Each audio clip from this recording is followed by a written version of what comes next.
We're talking about it. Preseason is here. Training camp is in full swing. Will, let's get right into training camp, man. Yeah.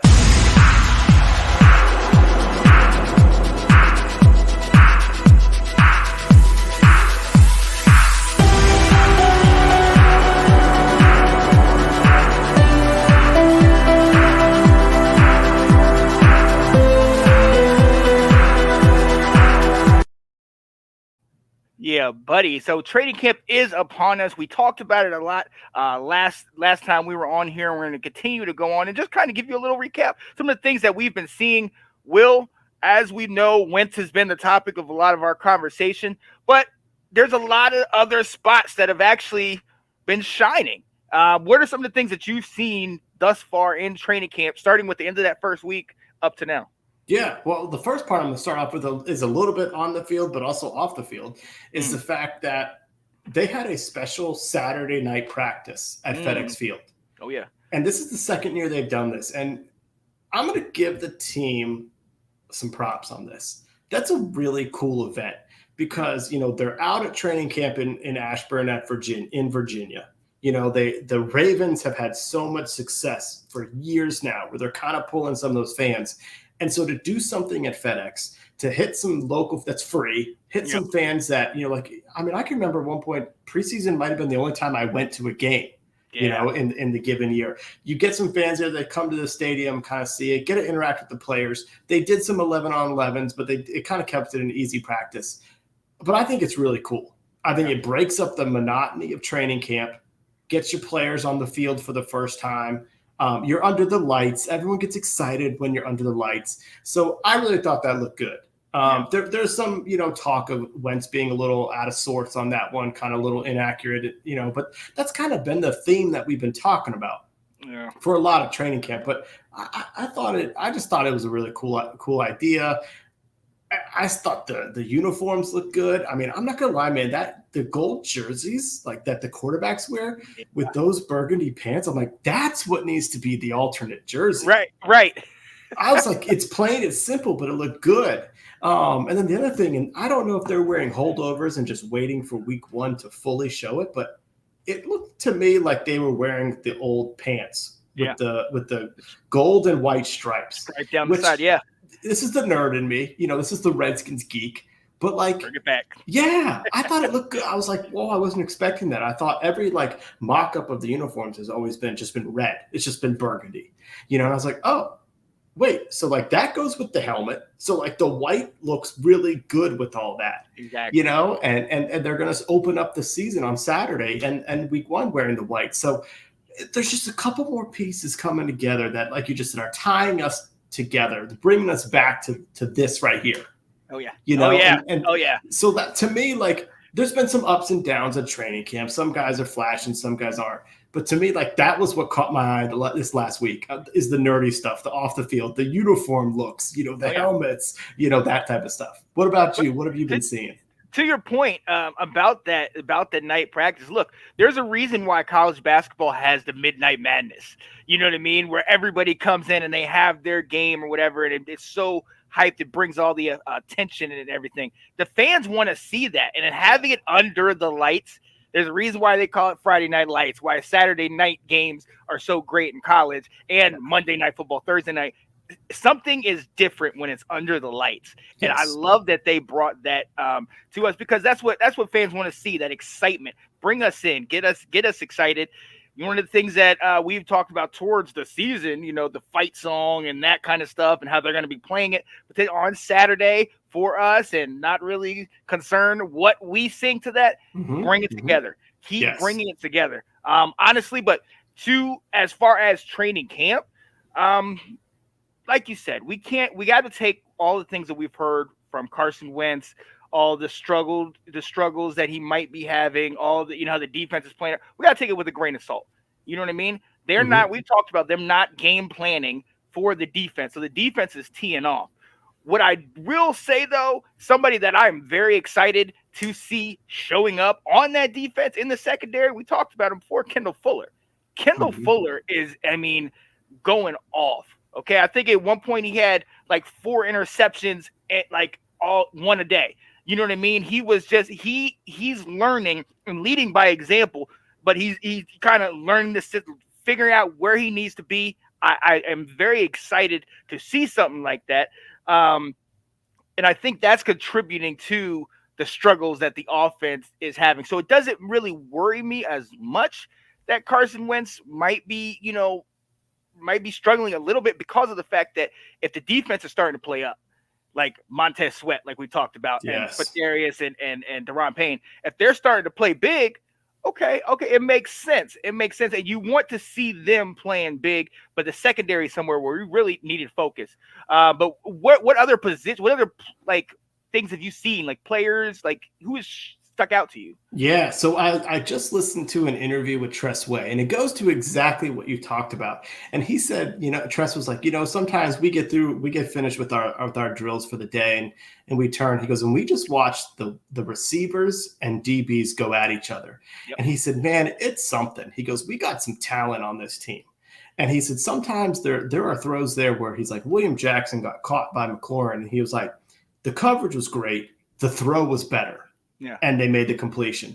And then he said, and this is what we keep talking about, we're starting to just not appreciate this guy enough. I think we're just getting too used to it. He goes, Jahan catches everything. Yeah. And they just said, it doesn't even make noise when it just vacuums right into his hand and goes like, and he's just catching everything out there, and multiple coaches. And this was kind of interesting. So I also heard a pod with Jay Gruden this week. And they were asking him what were some of his regrets when it comes to preseason. Yeah. And he talked about, well, I trotted out Darius Geis, and in 7th place, he blew out his knee and was gone for the year. He goes, I purposely did not play Terry because I didn't want anyone in the league to know what I saw, what we knew with him. So it was kind of interesting to hear, everyone's hyping up Jahan, and everything. But he's like, sometimes these teams got to be quiet about what they're seeing. Exactly. Exactly. The last little nugget I heard, this was on Friday, was an interview with Scott Turner. And he said, when it comes to Carson and training camp, he said, yeah, we hear that he's struggling. We hear the nationwide narrative is he's struggling. He's like, we're trying to find what stuff he does well. Yeah. So that we know what he does well to move forward with.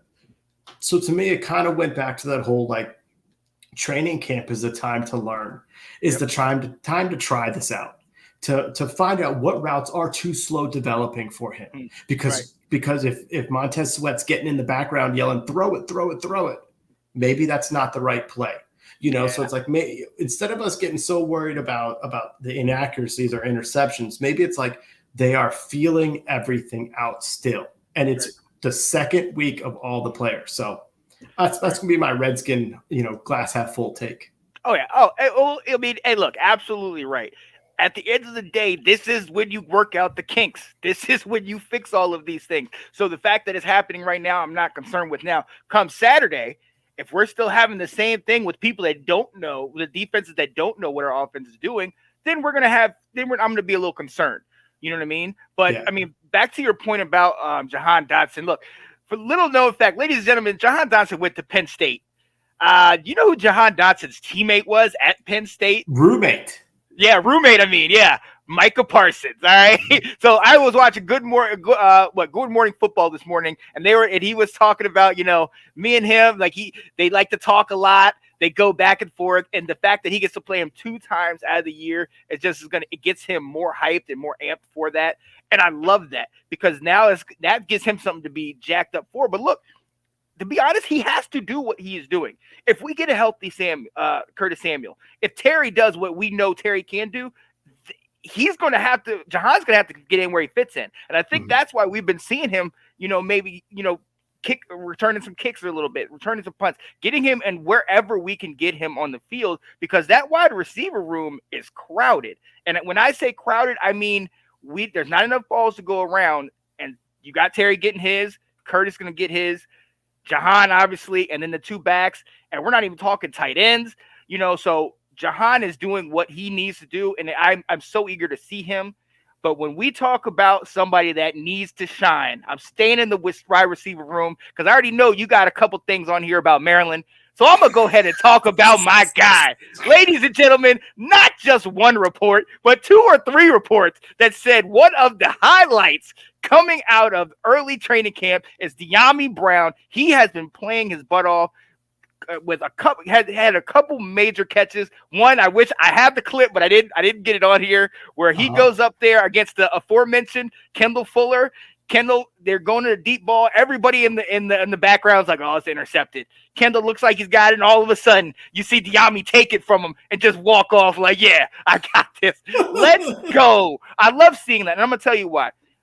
Everybody knows I was the one saying Dyami all last year, and he might as well have been called "Where in the World is Dyami Brown?" because we didn't know he was just not able to come out and do anything last year. Maybe a little bit was that of the quarterback and Heineke and not being able to get it deep to him, because Jahan in 2020 at North Carolina was a burner. He was one of the top deep threats in the country. You know what I mean? So to have him come here and we really can't throw it over the top like that really hurt him. He's shining now. And I think it's more of, like I was saying with Jahan, with Dyami, I have to shine. You know what I mean? Yeah. Yeah. I'm gonna be buried deeper and deeper in that depth chart if I do not perform now. So Dyami has been showing up in training camp. I need to see him do something on Saturday. That is somebody that I got my eyes fixed on. Oh, I mean, it would be amazing if it was. I keep telling you, like, my hope is he's Aldrick Robinson this year, where he gets forgotten and he flies past the DBs and they're like, what? Oh, they turn around, he's in the end zone catching a bomb. Like, I hope that, like, obviously I rip on you for where he came from, but I want him to be that guy that we drafted. Let's hope that the early stuff sticks.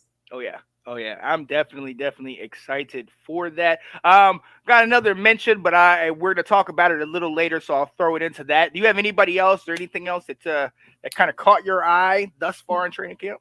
From what I'm hearing, the DBs, the safeties. Yeah. Now, first off, they actually do say how Cam Curl might be a stud this year, that he's kind of the leader back there on defense and he can do it all. So I'm certainly hearing, there's a lot of praise for him, but it's between Derek Forrest and Percy Butler are 2 guys that they're saying, and especially Derek Forrest, where, because he didn't play last year at all much. And I knew they drafted him. They drafted him saying that he was a box safety. So honestly, when we drafted him, I'm like, this is Landon Collins' replacement. I didn't think we'd cut Landon Collins as soon as we did, but I was like, this is probably the guy that's going to take his spot. And then he was out hurt, and then he was only doing special teams last year. So I thought it was a little early for us to be saying, like, he's your third safety. Right. But right now, as we go into preseason game number 1, he's the third safety on the field. And so to be a part of that rotation with Cam and with Bobby McCain, and they're testing him deep and he's making plays. Good. Okay. If you're a box safety, but now making plays in the deep end, that's good. That's some good progress. So I'm hearing some good things about him. We'll have to see if it translates to the games coming up here in preseason. We definitely will. And because keeping on the secondary, because of his kind of movement up and getting more attention, one of the guys has kind of been pushed down and onto a pseudo roster bubble, if you will, Jeremy Reeves. Yeah. We've discussed him a lot, and a lot of it is just the fact that there are people that are performing ahead of him, and he's down there. But a lot of it is also, look, he's 5'11", 206. He's deemed undersized for that position, so he's really going to have to show out in these remaining games. And I don't even know if that's going to be enough if the guys that are slated ahead of him continue to do what they do. So we'll definitely see, and there's a number of others on that, but we'll definitely see what happens. But again, there's a lot to look forward to coming into this Saturday for our first game. Thanks for watching. If you like that clip, be sure to check out the other great content from the Let's Talk Football community. And as always, please like, subscribe, and hit that notification bell so you'll be notified when more great content like this becomes available.